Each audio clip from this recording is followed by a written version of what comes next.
So would you define yourself as a race-conscious leader? I would define myself as what used to be called a race man. I'm a race man.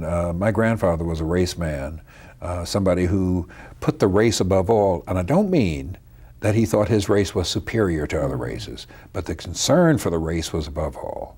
And I think I'm a race man.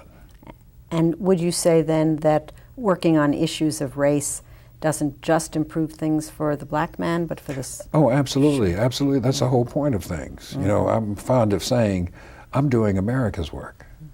So then are you a race-transcending leader? Do you see yourself I don't as... know.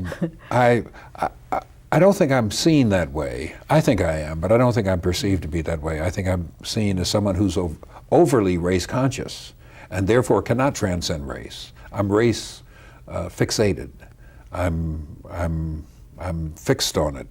And I think I am conscious of a large world and a complex world we all live in, made up of many different people. And what helps one helps all, lifts the whole. Do you have a different leadership style when you deal with all black audiences or mixed audiences or all white audiences? I know I have a different rhetorical style, and it's not radically different, but it is different. How is it different? Well, if I'm speaking to an all black audience or mostly black audience, I tend to speak more in the cadences of call and response, you know, that are familiar to ministers, not just black ministers, but white ministers now, but it's more associated with black ministers.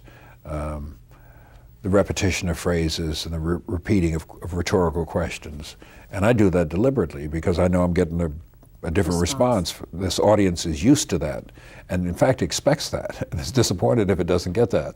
So I'm deliberately different in that response, in that way.